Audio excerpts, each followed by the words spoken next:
In December 1989, in the Romanian city of Timișoara, a reformed church pastor named Turkish Laszlo stood at a crossroads.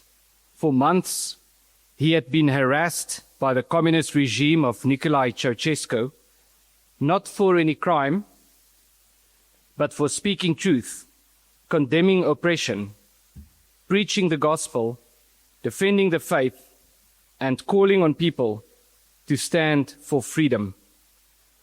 For doing these things, he was accused of treason, and those in power decided to silence him once and for all. When they came to evict him at his church residence, members of his congregation, ordinary people, many elderly, formed a human chain outside his door. The word spread.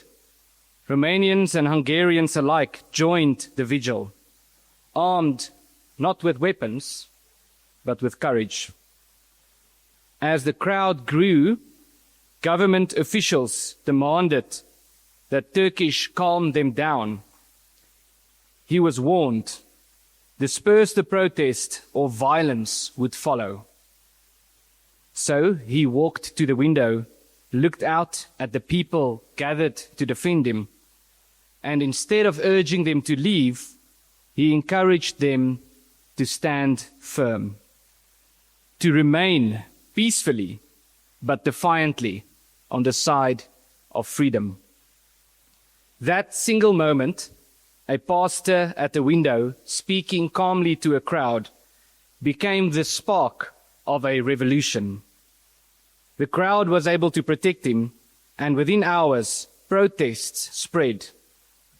Within days, Ceausescu's regime collapsed.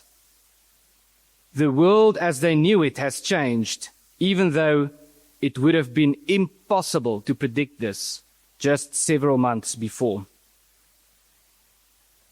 No one there could have known what was beginning. It did not look like the birth of a freedom movement. It looked like a pastor under house arrest and a few dozen townspeople holding candles in the cold, uncertain about their future. But this is how history often turns, quietly, modestly, with people who seem too small to make a difference until they do. In fact, looking back at major historical events, it's clear that often history doesn't roar, it whispers. But more than that, even the quietest whisper, when anchored in truth and courage, has the capacity to silence the loudest of lies. This week has been a historic week. Just a few months ago, the Afrikaner people were a largely forgotten people, villains of world history, outcasts from the Western world. Today, the President of the United States speaks of the greatness of the Afrikaner people. Today, we are welcomed with open arms as refugees in the United States. But this is a deeply bittersweet moment. The word refugee, vluchteling, carries an ominous weight. Who takes pride in fleeing? Who wants to be remembered as someone who ran? But also, at what point does a people decide that refugee is the right word? Fugitive, escapee, asylum seeker, runaway. At what point do we choose the white flag over the trench? When does resistance give way to retreat? Now, many have left South Africa over the years, and there are many reasons why one might do so, many valid reasons. There are people in this country who have experienced trauma so deep, so unspeakable, that words cannot begin to capture it. There are those who are pushed out because of the color of their skin, willing, able, and qualified to work, yet excluded by a regime built on open discrimination. And there are young people, full of promise and wonder, eager to see the world and explore what lies beyond the horizon. So by definition, there is nothing wrong or shameful about a person or a family deciding to leave. But there is something profoundly wrong when a people, a community, a nation decides that it has given up. When an entire community says freedom is no longer worth the fight. If our people leave this country and become ambassadors for our cause, if they remember where they come from, if they speak of this beautiful land, if they take pride in their heritage, keep visiting, raise awareness, pressure foreign leaders, and teach their children to love their roots, then their leaving does not weaken us, it strengthens us. But if they dissolve, if they assimilate, if they forget where they come from, then yes, it wounds us. We are left weaker by every person that gives up the cause, whether they live inside South Africa or outside. But we are made stronger by every person who decides, wherever they are, to take up the banner of freedom. Suid-Afrika is nie 'n vrye land nie. Die gemeenskappe van Suid-Afrika is nie vry nie. Die burgers van hierdie land is nie vry nie. Om te sê dat ons in Suid-Afrika nie vry is nie, grens aan kettery. Juis omdat die sogenaamde onweerlegbare maar bedrieglike gevolgtrekking dat ons nie net vry is nie, maar dat ons vryheid 'n soort volmaakte vryheid is, wat deur die res van die wêreld nagevolg moet word, oor dekades so diep in ons morele verwysingsraamwerk ingegraveer is. In 1990, toe die onderhandelings vir 'n nuwe Suid-Afrika begin het, is die ganse wêreld se oë op die land gefestig. Hoe gaan jy weet of Suid-Afrika op die regte koers is president F.W. de Klerk destyds gevra. Die antwoord, het hy gesê, sal gevind word in die geweldsmisdaadstatistieke. As geweldsmisdaad toeneem, is ons op die verkeerde koers. As dit afneem, sal mense weet dat ons die regte ding gedoen het. In 1993, toe de Klerk en Nelson Mandela Nobel Vredespryse ontvang het, is daar gesê dat Suid-Afrika in die verlede die pad van chaos, geweld en wanorde gestap het. Maar dat die weg gebaan is vir 'n nuwe Suid-Afrika, 'n wonderwerk wat gekenmerk sal word aan vrede, voorspoed, harmonie en verantwoordbare regering. The road was paved for a new South Africa, they said, a miracle that would be characterized by peace, prosperity, harmony, and accountable government. Yet, more than 600,000 people have been murdered since then. Can we really say that this is a country of peace? With unemployment above 30% if you use the narrow definition, and youth unemployment near 60%, can we really say that this is a country of prosperity? When the president tells the nation that a small ethnic minority is to blame for every problem, when mainstream politicians speak openly of the extermination of ethnic minorities, when our highest court declares that the chant "Kill the Boer" is legally permissible, and when some of the largest media outlets rush to defend the mob rather than the victim, can we really say that this is a country of harmony? And when corruption is no longer scandal but routine, when public institutions collapse, municipalities rot, billions vanish, and senior politicians enjoy impunity year after year, can we really call this a government that is accountable? If this is your definition of freedom, then either you have been brainwashed into believing a lie, or you have never truly tasted freedom. And so let us say it clearly.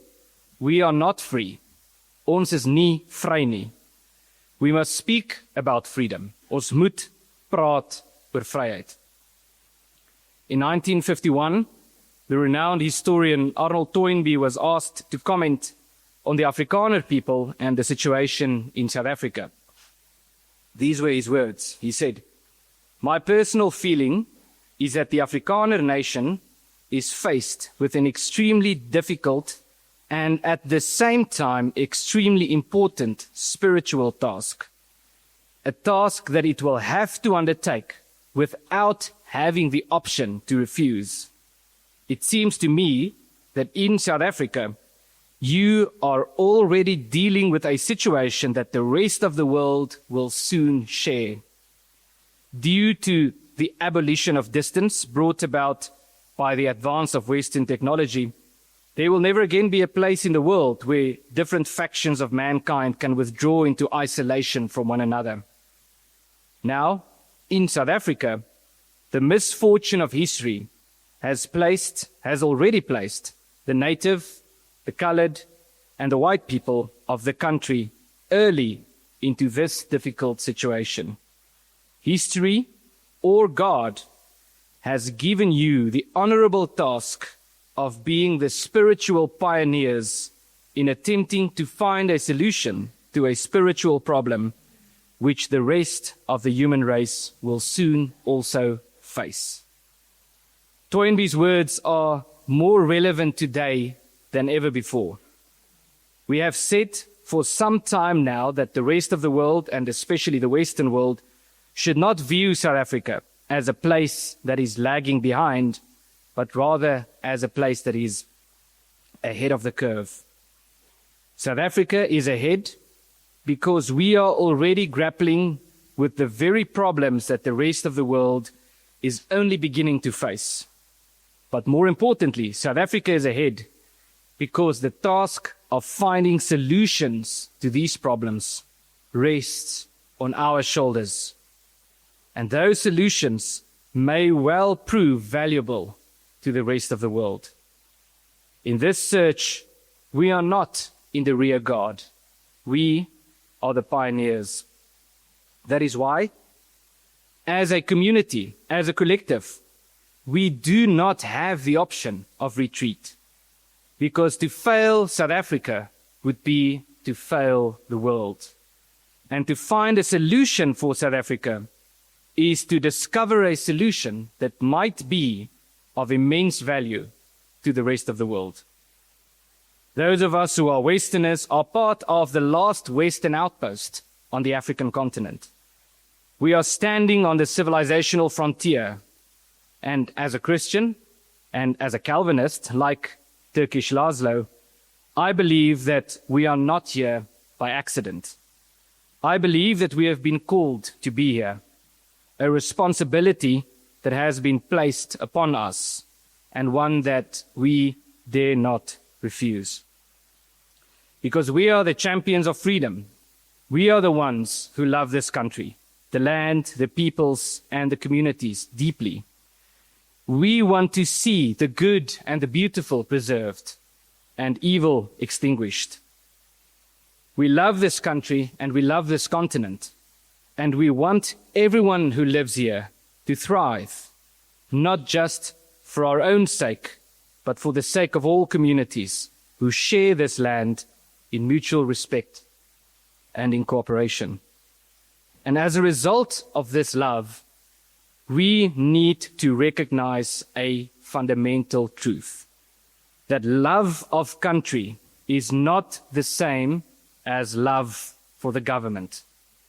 That loyalty to the country is not the same as loyalty to the political system. In fact, there are moments in history when love of country requires us to stand against what the government is doing.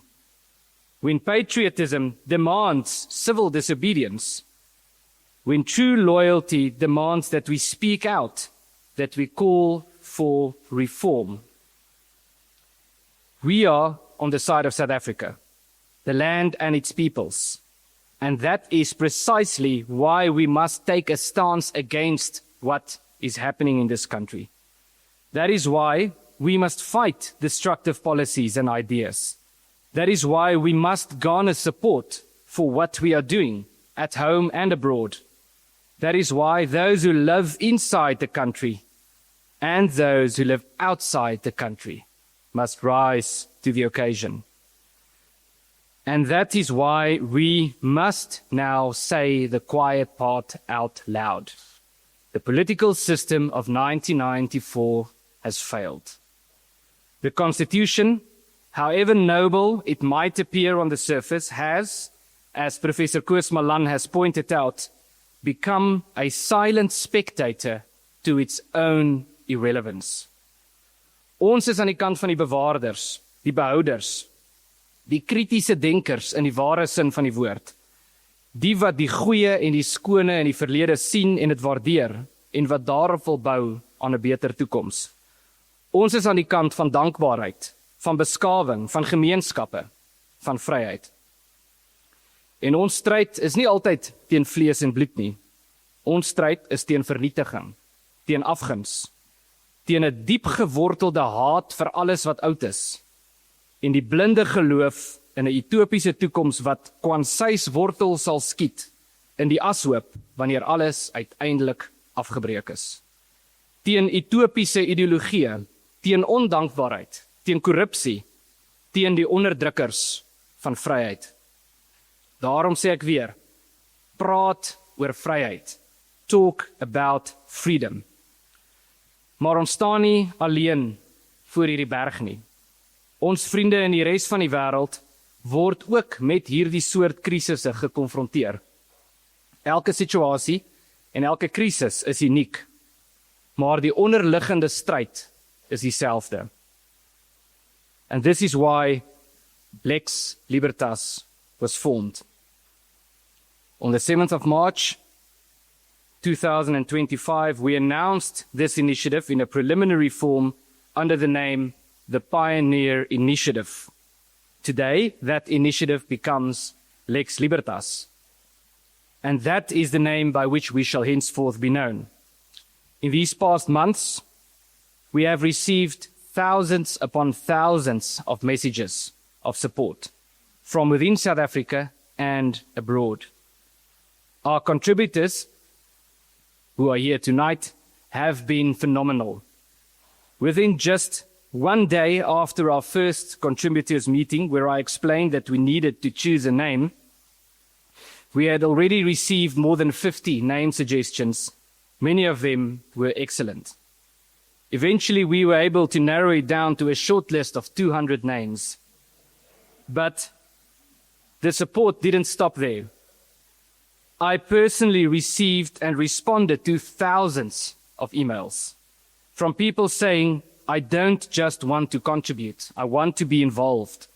People saying, I want to step out of my house and do something real, host an event, start a local branch, take action, or something to that effect. We have also received thousands of pages of research papers, proposals, and strategic suggestions on freedom, on self-governance, and on institutional design. And I want to say to our contributors tonight that I have read every page. Nigel Naylor, who is here tonight, shared some brilliant insights with us, including a paper by John Cotter of the Harvard Business School. Cotter writes about strategies for change and the difference between working with a plan as opposed to working with an agenda. The argument is this: while having a plan is important, plans tend to be static. An agenda, on the other hand, enables a person or an organization to navigate the currents of changing and unpredictable circumstances. A clear agenda helps us to plant a flag at our destination, to know where we are going while remaining flexible enough to adjust the course along the way. Or as Edmund Burke put it, to be able to shift the cannons from the one side of the ship to the other when circumstances demand it, while knowing that the ship remains on course. Hector Orendaal het vir ons geskryf en gesê, ons moet onthou dat die belangrikste debatte nie in die eerste plek op X of op YouTube gewen word nie, maar om die braaivleisvuur, of in die motor met 'n vriend of 'n kollega. Daarom is dit belangrik vir ons om nie net in die openbaar aan debatte deel te neem nie, maar om ons eie mense se fondasies te versterk. Om ons eie mense toe te rus met argumente, sodat hulle met vrymoedigheid en selfvertroue ook oor vryheid kan praat, daar waar hulle self bevind. Want, het Hector gesê, daar is mense wat al lank oor vryheid dink, maar daar is ook mense wat nou eers besef dat hulle nie vry is nie. Ons instelling het dus 'n taak om mense op dieselfde golflengte te kry. Want, so verduidelik hy, kan ons die vlag verder plant. Kan ons almal saam standpunt X inneem, omdat ons reeds standpunte A, B en C bespreek het en 'n gevolgtrekking bereik het. Ons het lank gewonder oor die naam en baie gesprekke gevoer. Ons het dit sterk oorweeg om 'n Afrikaanse naam te kies, een wat iets sê van ons wortels, ons plek en ons afkoms. Ons het dit ook sterk oorweeg om 'n Engelse naam te kies, sodat ons vriende in die buiteland wat ons saak ondersteun, dit maklik verstaan en kan uitspreek. And so we chose the name Lex Libertas, Latin for law and freedom, because it captures the heart of what we stand for. In the classical tradition, lex refers not merely to rules imposed from above, but to the enduring principles of justice and order, by which a people govern themselves. Libertas is not simply the absence of constraint, but the presence of meaningful self-government. The kind of freedom that is rooted in responsibility, in community, and in tradition. Together, these two words reflect our belief that true freedom can only be sustained within a viable constitutional framework, and that such a framework only has legitimacy when it protects the freedom of real communities. Because the individual can never truly be free if his community is not free. And a community can never truly be free if the individuals that form the community are not free. Lex Libertas expresses thus both our vision and our mission. It affirms that the path to a better political order does not lie in destructive revolution, but in institutional systemic reform, in working toward a constitutional dispensation in which the diverse communities of South Africa can govern themselves freely, justly, and peacefully. The name is rooted in our Western tradition, a reminder that we do not need to invent new ideologies, but to restore and apply enduring truths, tested by history and experience, to our unique context. That we take seriously the calling placed upon us, as described by Arnold Toynbee several decades ago. Our logo combines a compass pointing south and a torch carrying a flame. The torch symbolizes the tradition handed down to us by those who were here before us, and the leadership required to find a path, even when the tides are turbulent and the skies darken.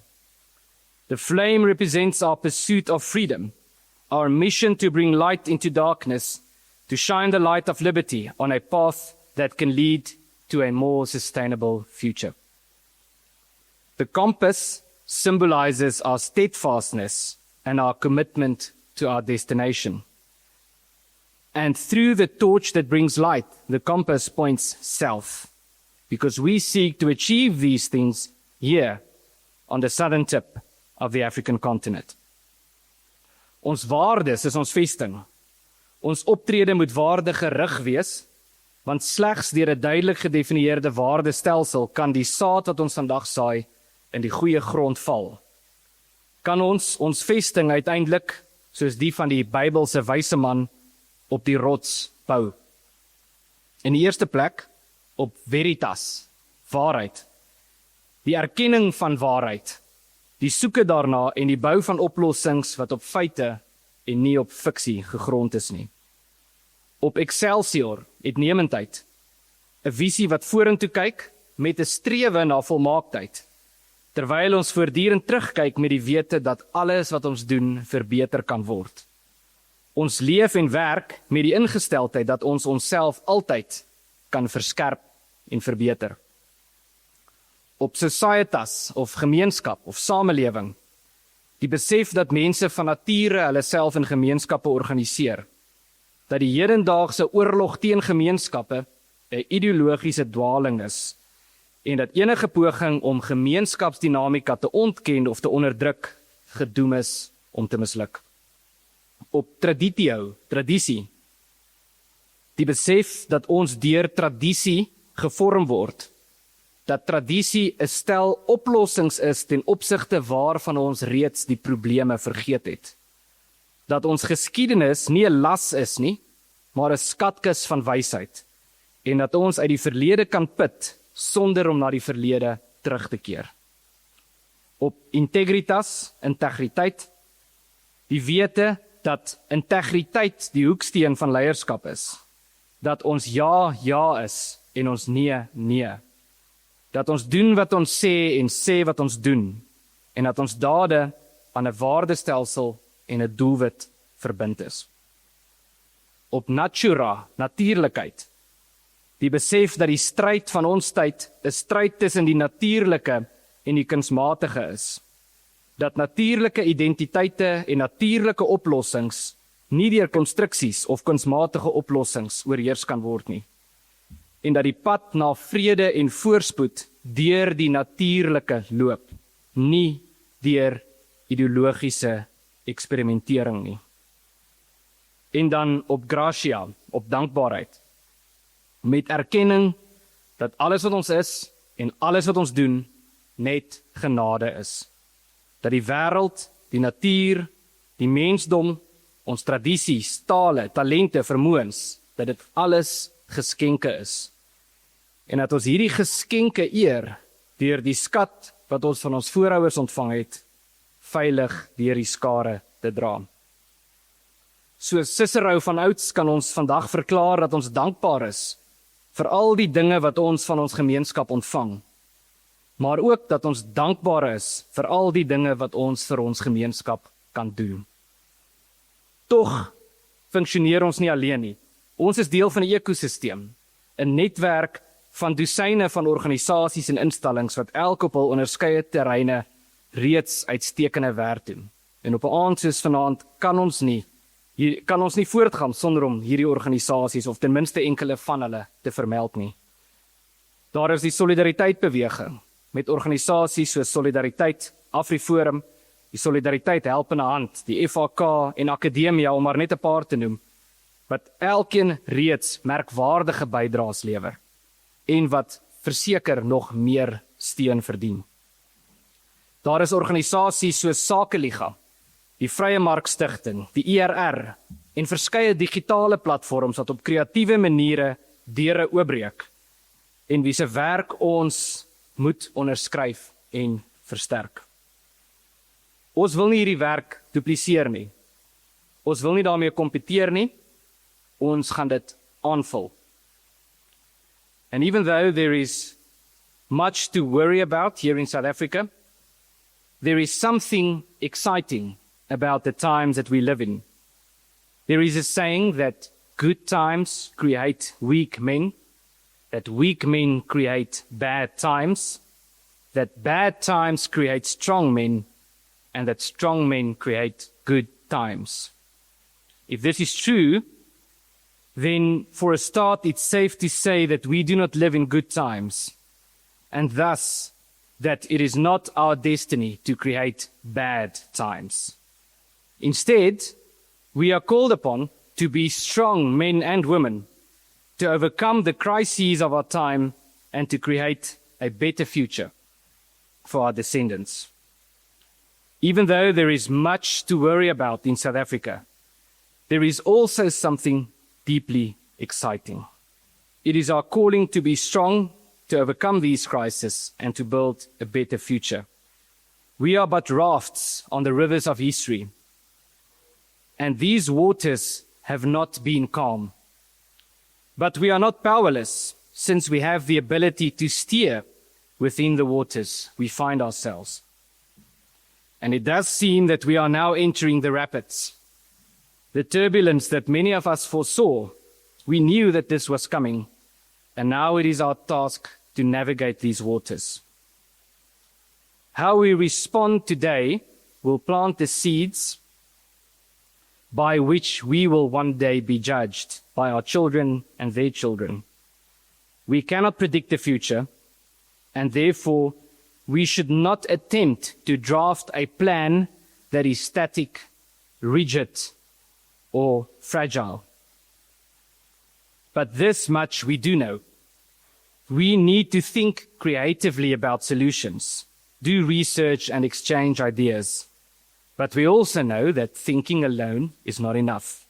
We need to speak. We need to give our ideas voice in clear, persuasive words to build support in our communities across South Africa and abroad. But we also know that speaking alone is not enough. We need to act, to translate ideas into reality, and to do real things in the real world. But we also know that action alone is not enough.